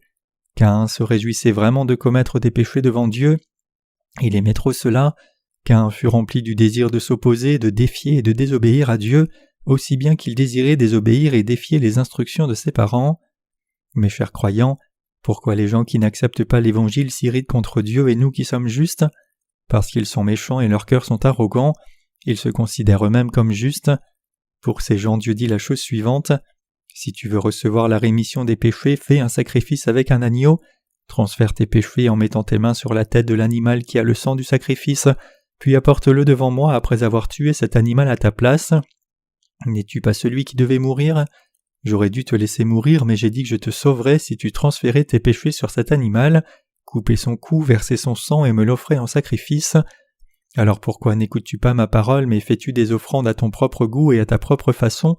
Pourquoi offres-tu des choses dont tu te vantes comme la force ou la sincérité de toi-même? C'est corrompu, donc je ne peux l'accepter. Tu es en train de souffler et de murmurer parce que je ne les accepte pas? Méchant, ingrat! Caïn et Abel amenèrent chacun des offrandes à Dieu, puis le feu est tombé du ciel et a consumé le sacrifice d'Abel en un instant, c'est-à-dire que ce feu venait de Dieu, et c'est pour cela que le feu de l'autel des holocaustes est appelé le feu de l'Éternel Dieu. Le sacrifice d'Abel premier-né du troupeau et sa graisse avaient brûlé, mais le fruit de la terre offert par Caïn était resté comme il était, c'est-à-dire que le fait que Dieu ne l'ait pas accepté était clairement démontré. Ainsi Caïn, murmurant, commença à se tourner contre Dieu. Pourquoi les chrétiens ont-ils du ressentiment envers Dieu en disant « J'ai traversé tant de difficultés pour toi, mais pourquoi n'expies-tu pas mes péchés et ne me donnes-tu pas la paix? Pourquoi me donnes-tu des temps si difficiles ?» Est-ce juste d'avoir du ressentiment contre Dieu? S'ils croyaient dans l'amour de la vérité que Dieu a donné et offraient un sacrifice par la foi, Dieu les bénirait. Pourquoi font-ils des choses selon leurs propres désirs, puis ont-ils du ressentiment envers Dieu? À l'avenir, beaucoup de chrétiens se plaindront devant le Seigneur. N'ai-je pas prophétisé, chassé des démons, fait beaucoup de miracles en ton nom, Seigneur? Comment peux-tu dire que tu ne m'as jamais connu? Quand ils le feront, le Seigneur ne les regardera même pas et les jugera par la sentence suivante: vous qui pratiquez l'iniquité, éloignez-vous de moi. Ce jour-là, tous les descendants de Caïn, tout comme Caïn lui-même, se plaindront ensemble disant: Dieu, tu es trop dur, n'est-ce pas que tu nous as trompés? Dieu les a-t-il trompés? Ce sont eux qui ont trompé Dieu. Le fait est que Dieu a promis le salut par l'animal à sacrifier. Maintenant, comment peuvent-ils même essayer de recevoir le salut en donnant des choses de leur propre dévouement et en faisant des prières de repentance ardente? Ces gens seront rejetés ce jour-là. Ensuite, Caïn frappa Abel, son jeune frère, à mort. Le résultat de ne pas avoir obéi à la parole de Dieu pour le salut a conduit Caïn à tuer son propre frère. Si nous devions croire en Jésus de façon erronée, nous commettrions un meurtre. Les gens qui ne sont pas nés de nouveau sont effrayants. Quand ils voient que quelque chose peut leur infliger un tort, ils nous menacent et s'en prennent à nous en disant qu'ils vont nous faire arrêter de faire l'œuvre si nous les écoutons pas. Trop tard pour eux. Quand nous sommes allés en Russie et avons prêché l'Évangile, quelques personnes ont reçu la rémission des péchés et ont commencé à faire l'œuvre de l'Évangile avec nous. Alors des pasteurs qui avaient travaillé avec ces personnes par le passé sont venus et ont commencé à les menacer et les avertir, en disant que s'ils ne venaient pas travailler avec eux de nouveau, ils les empêcheraient de continuer à travailler, en faisant courir la rumeur qu'ils étaient tombés dans une hérésie. Ces pasteurs sont des descendants de Caïn. Quelqu'un devient comme eux s'il suit la foi de Caïn. Si une personne ne croit pas selon la parole de Dieu et ne croit pas selon l'enseignement de Dieu, alors la personne devient ennemie de Dieu, ennemi des justes et serviteur du diable. Beaucoup de gens qui ne sont pas nés de nouveau diront des paroles abusives à Dieu, même s'ils vivent juste une petite difficulté. Ils diront « J'ai vécu pour le Seigneur jusqu'à maintenant, alors pourquoi ces choses m'arrivent-elles? Pourquoi en suis-je arrivé là? Dieu nous a montré à la fois la bonne foi et la foi erronée pour que nous ayons la foi correcte. En comparant la foi d'Abel et de Caïn, Dieu nous a donné un avertissement pour que nous ne tombions jamais dans le péché comme celui de Caïn. Faire des prières de repentance en nombre, cela revient aussi à l'offrande de Caïn, c'est comme l'offrande du fruit de la terre. Ceux qui ne sont pas encore nés de nouveau sont tous des Caïns. Les gens qui croient en Jésus mais ne croient pas en Jésus-Christ qui est venu par l'eau, le sang et l'esprit sont des Caïns. Ils agissent comme Caïn, ils se fâchent à un moment donné, ils disent qu'ils sont les meilleurs et ils se vantent de leur force et de leur justice. Ils disent « Nous sommes une si grande dénomination, qui es-tu petite domination pour dire que nous ne croyons pas correctement ?» Le Seigneur a dit « Le royaume des cieux est semblable à du levain qu'une femme a pris et mis dans 3 mesures de farine, jusqu'à ce que la pâte soit toute levée. » Matthieu 13:33. Si nous mettons un peu de levure dans un grand pot de farine, le pot lèvera. Cela signifie que même si le nombre de gens qui ont reçu la rémission des péchés n'est pas très grand, cette foi se diffusera à tous les gens dans le monde entier en un rien de temps. Qui est Abel? Il est une personne née de nouveau. Qui est Caïn? Il représente les pécheurs chrétiens qui ne sont pas nés de nouveau. Nous devons comprendre le fait que ceux qui ne sont pas nés de nouveau sont des Caïns. Ainsi les gens qui ne sont pas nés de nouveau agissent comme Caïn, sans exception. C'est pour cela que la Bible dit de ne pas ressembler à Caïn qui était du malin et qui tua son frère. 1 Jean 3,12. Quelle est la caractéristique de la foi de Caïn? Il a cru selon ses propres pensées. Maintenant même ceux qui croient selon leurs propres pensées disant « Si je fais des prières de repentance maintenant, Dieu me pardonnera », doivent réaliser qu'ils sont comme Caïn et se détourner. Chers croyants, les gens qui ne sont pas nés de nouveau en n'ayant pas la foi dans l'évangile de l'eau et de l'esprit disent des choses terribles quand ils voient les gens nés de nouveau. Ils disent « Les gens sont sauvés même s'ils ne croient pas en l'évangile de l'eau et de l'esprit ». Ils commencent ensuite à les persécuter. Leur conduite est exactement celle de Caïn ayant frappé Abel à mort. Cependant, ils ne peuvent pas nous tuer si Dieu ne le permet pas. Tous ceux qui ne croient pas dans la parole de Dieu telle qu'elle est sont comme Caïn. Savez-vous combien il y a de Caïn? Actuellement, 99,9% des chrétiens de par le monde sont comme Caïn. La question n'est pas que Caïn n'ait pas cru en Dieu. Certainement Caïn a offert un sacrifice à Dieu. Cependant, en réalité, Caïn n'a pas eu foi en Dieu. Il avait trop de sa propre justice. Le restant de la vie de Caïn n'était pas bonne du tout. Seule la malédiction l'attendait. Nous devons avoir une foi spirituelle comme celle d'Abel. Le Seigneur dit « Voici, je vous envoie comme des brebis au milieu des loups. Soyez donc prudents comme les serpents et simples comme les colombes. » Matthieu 10, 16. Vivons sages comme des serpents et purs comme des colombes. J'espère que vous deviendrez ceux qui sont fidèles à la justice de Dieu.